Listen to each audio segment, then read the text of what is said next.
Ok, on va essayer de faire un peu plus pédagogique parce qu'il y a toujours des petits nouveaux qui nous rejoignent. Voilà ce qu'on va voir dans cette vidéo. Lorsque les cours sortent au-dessus de la Bollinger supérieure et qu'ils reviennent à l'intérieur des bandes de Bollinger et que l'on a touché la M7, est-ce qu'il est plausible que l'on aille chercher par la suite la M20? Comme ici, on sort, on re-rentre, on touche la M7, on va chercher la M20. Que disent les statistiques? C'est donc ce à quoi on va répondre aujourd'hui.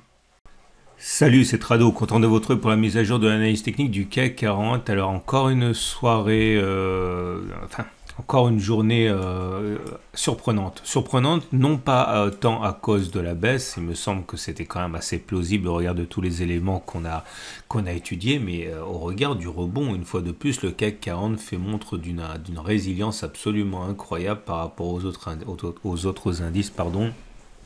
Et le fait que le CAC 40 soit surreprésenté par les valeurs du luxe qui ont le vent en poupe, explique en grande partie cette grande forme, sans parler du pétrole, mais en tout cas la résilience du CAC 40, encore une fois, de quoi surprendre. Au pire de la séance, eh bien, on a abandonné 1,3% et on termine à 0,4%.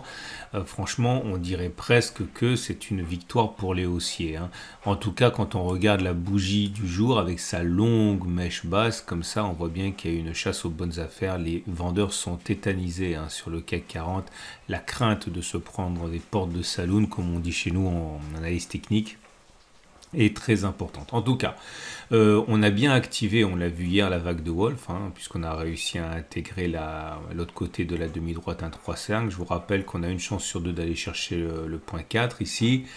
Je vous rappelle également que l'intérêt de cette statistique n'est pas tant d'avoir raison, mais de bénéficier d'un ratio gain-risque intéressant, puisque comme vous pouvez le voir, l'objectif il est à 3,3%, même si on met un stop assez large à 1,9, 1,8, vous avez un ratio gain-risque vraiment très intéressant.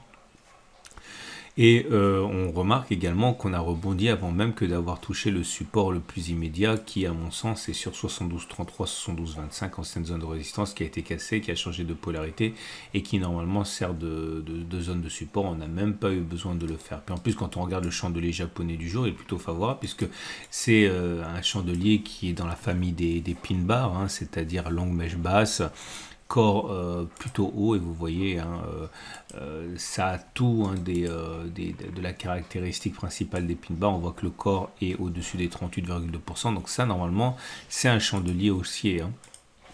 On va voir, on a beaucoup de choses qui sont contradictoires en fait. Les bougies Aiki-Nashi délivrent la première bougie négative, alors pas extrêmement négative, puisque vous voyez que la bougie rouge a une mèche haute et une mèche basse, mais en tout cas c'est pas une bougie verte, donc c'est une bougie qui est plutôt négative. Et on voit que nous sommes, si on utilise les retracements de Fibonacci, on voit que là aussi on avait des bonnes raisons de rebondir. À minima, puisqu'on a rebondi sur les 38,2% de Fibonacci, mais comme je le disais hier et avant-hier, il me semble un retour plutôt sur les 50% de Fibonacci vers les 61,8% me semble quand même plus on va dire prudent, dans le sens où il faut une consolidation avant de repartir à la hausse de manière sereine. Donc pour l'instant, encore une fois, tout ça montre la force intrinsèque du CAC 40. Les éléments techniques vont dans le même sens, avec une moyenne mobile à 7 jours qui monte, mais on est à son contact, donc la tendance immédiate est toujours haussière. La moyenne mobile à 20 jours est ascendante, elle n'a pas été touchée, la tendance générale est toujours haussière. La moyenne mobile à 50 jours est ascendante, on est au-dessus, donc la tendance de fond est haussière. Et regardez les bandes de Bollinger. Alors, les bandes de Bollinger, les bandes de Bollinger sont là. Et c'est important, les bandes de Bollinger, parce qu'on avait testé une stratégie hier et on a vu qu'elle a été effectivement, elle s'est avérée juste. Alors, pour reprendre les choses, si vous découvrez le format ou si vous avez loupé les précédents épisodes, vous voyez, on a fait une clôture au-dessus des bandes de Bollinger, suivie d'une bulle. On sait que lorsqu'on a une bulle, c'est-à-dire une bougie entière sans contact avec la Bollinger supérieure, eh bien, on a souvent l'opportunité d'envisager une baisse, c'est ce qui s'est passé, donc ça c'est normal. On a vu qu'une fois qu'on réintégrait les bandes de Bollinger, comme ça a été le cas ici, il était plausible que l'on aille chercher la M7 et moins plausible que l'on aille chercher la M20. Donc M7 touché, ça c'est normal, la M20 pas touché, c'est normal aussi. Par contre, j'ai mené un test différent aujourd'hui, j'ai regardé ce qui se passait après sortie des bandes de Bollinger, réintégration des bandes de Bollinger et contact M7. Est-ce qu'une fois qu'on a fait cette séquence avec contact M7, il est plus plausible de repasser et de clôturer au-dessus des précédents sommets ou de toucher la M20? Donc je refais mon travail proposé hier et on va regarder ce qui se passe. Alors attention, c'est un peu plus compliqué, mais vous allez voir, ça vaut la peine puisque là, vous voyez, vous avez un premier pouce vers le haut, ce qui signifie qu'on a touché la M20, puisque regardez, on a eu la séquence sortie des bandes de Bollinger, réintégration des bandes de Bollinger, contact M20 avant que de clôturer au-dessus des précédents sommets, ce qui a eu lieu 3 bougies plus tard. Et là, vous avez un autre exemple. Attendez, je vais enlever ce dont je n'ai pas besoin. Voilà, comme ça, c'est bien. Regardez ici, on a eu un autre exemple là, puisque là, c'est un échec pour le coup. Séquence de sortie hors Bollinger, réintégration des bandes de Bollinger, contact avec la M7 et on a clôturé au-dessus des précédents sommets avant de toucher la M20. Donc, c'est un pouce rouge. Et là, vous avez encore un exemple qui est un succès.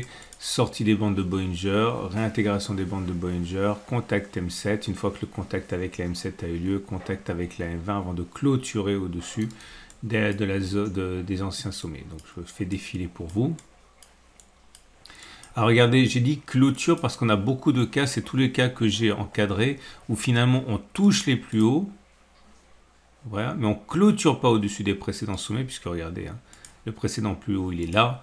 On est bien passé au-dessus en séance, mais on a clôturé en dessous et après on a touché la M20. Donc c'est pour ça que j'ai mis comme condition une clôture au-dessus des précédents sommets. Ça améliore de 3 ou 4 cas hein, le backtest qui est pas rien.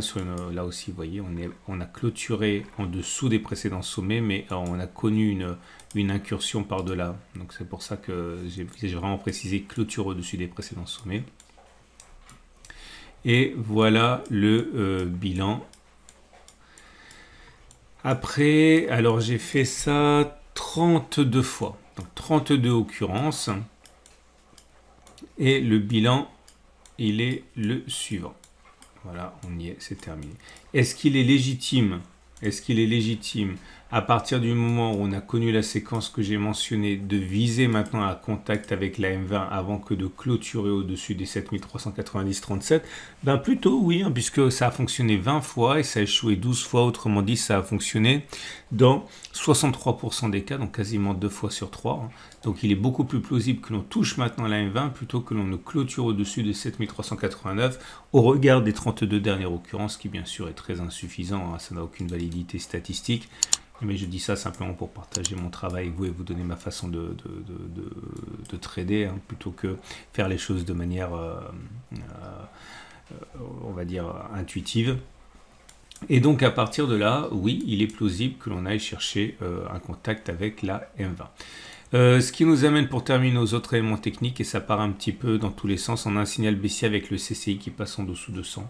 Car il n'y a pas un signal extrêmement efficace à la baisse, c'est beaucoup plus efficace à la hausse, on le sait, mais enfin bon, c'est pas non plus comme si c'était un signal inversé, hein, donc c'est important de le savoir. Et on va terminer avec l'Ichimoku, qui nous montre que c'est toujours plutôt favorable. Alors attention, le nuage il est ascendant et on est au-dessus. Attendez, je vais enlever ce dont j'ai pas besoin, voilà. Non, je vais le garder parce que je vais en avoir besoin plus tard. Donc voilà, nuage ascendant, Kijun ascendante, Tenkan ascendante et on est au-dessus. Donc la tendance immédiate, la tendance générale et la tendance de fond pour l'Ichimoku sont haussières. On va terminer avec les trades du jour. Et c'est là qu'il y a un petit peu de neuf. Si vous voulez spéculer à la baisse, alors vous pouvez toujours parier sur un contact avec la M20. Alors c'est un petit peu compliqué parce que le backtest que je vous ai donné n'est pas un backtest prêt à l'emploi, puisque j'ai simplement dit qu'il est plus plausible que l'on clôture, que l'on touche la M20 plutôt que l'on clôture au-dessus. Mais j'ai pas regardé combien on gagne quand on gagne, combien on perd quand on perd. Donc on n'est pas capable de faire un calcul d'espérance mathématique. C'est simplement de l'analyse technique pour savoir ce qu'il est plausible qu'il se passe. Hein. Donc c'est pas du prêt à l'emploi contrairement à ce que je fais d'habitude. En tout cas, dans l'immédiat, on l'aura compris.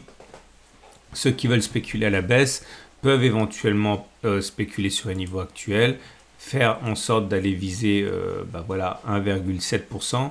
Mais il faut savoir que la M20 monte, hein, donc demain ça sera moins, ça sera par exemple 1,4% avant que de clôturer au-dessus des 7386. Mais on ne sait pas à quel niveau on clôturerait, donc il n'est pas sûr qu'on ait notre ratio gain-risque super à 1, parce que si par exemple on envisage qu'on vise, allez je dis n'importe quoi, à 1,32% à la baisse en supposant que le CAC 40, que la M20 soit là au moment où on la touche, avec un stop de protection au-dessus des précédents sommets, on peut très vite avoir simplement un ratio 1 pour 1. Alors c'est pas grave puisqu'on a raison 2 fois plus souvent, enfin on a raison dans 62% des cas, donc c'est pas grave d'avoir un ratio gain-risque inférieur à 1, mais en tout cas c'est un peu plus dangereux que si c'était pas le cas. Hein. Si vous voulez spéculer à la hausse à présent, je l'ai dit, je le répète, alors soit vous pouvez parier sur un retour sur les 72,33 et un rebond avec un stop de protection en dessous, soit un retour sur 71,30, 70,75, stop de protection en dessous. Vous pouvez également parier sur la jambe sur le ralliement du point 4 ici, hein, la vague de Wolf. Hein, donc dans ce cas, on a un ratio gain-risque qui est très intéressant puisque, comme vous le savez, objectif ce serait par exemple aller 3% avec un stop de protection à 2%, vous avez un ratio gain-risque de 1,5, donc c'est pas mal du tout. Hein. Quant à moi, vous le savez, moi je ne suis pas rentré aujourd'hui, hein, je suis rentré il y a 3 séances si ma mémoire est bonne, je suis rentré sur cette bougie-ci, là. Vous vous souvenez, j'avais pas tradé le setup Tradobull. Donc j'avais un objectif qui était, bon je vous ai regardé la vidéo d'il y a 3 jours, mais c'était à peu près ce niveau-là. Donc maintenant je vais légèrement changer mon fusil d'épaule, je vais simplement viser la M20 puisque j'ai vu qu'on a à peu près 2 chances sur 3 de toucher la M20. Donc voilà, je vais simplement viser la M20 et je sortirai si on touche la M20. Voilà, on termine avec les données horaires. Alors on a une matrice de trading qui était pas trop mal hein, depuis, enfin c'est la même en fait, hein, qui est utilisée maintenant depuis quelques séances. Donc on avait, attendez, je vais enlever pour le coup ce dont j'ai pas besoin. Je vous rappelle qu'on me pose souvent la question de savoir à quoi je trade, notamment si je trade avec le BX4, surtout pas. BX4 est un produit qui est très inadapté à ce que je fais. Donc je ne trade pas avec le BX4 qui a un spread important et qui recalcule les choses de manière un peu bizarre, on va dire, par rapport à ce dont j'ai besoin. Moi je travaille avec des CFD. Et donc vous pouvez, si vous voulez vous y mettre, utiliser les services de IG qui est mon partenaire. Donc vous voyez, ça fonctionne pas trop mal. Hein. Pour l'instant, on est venu chercher la zone de résistance, on a plongé. On est venu chercher la zone de support, on a rebondi. Bref, certains joueront encore à ça, encore et encore. Achat ici, stop de protection. Vente ici, stop de protection. Bref, que du très classique avec par exemple l'utilisation de l'ATR pour spéculer et mettre son stop de protection. Si vous ne savez pas comment fonctionne la Terre, j'invite à regarder la vidéo qui a par transparence sur la préparation de la semaine de trading, je reviens sur ça. Donc voilà, c'est une excellente journée. Vous avez également l'analyse de l'or à regarder si ça vous intéresse et je vous dis à demain.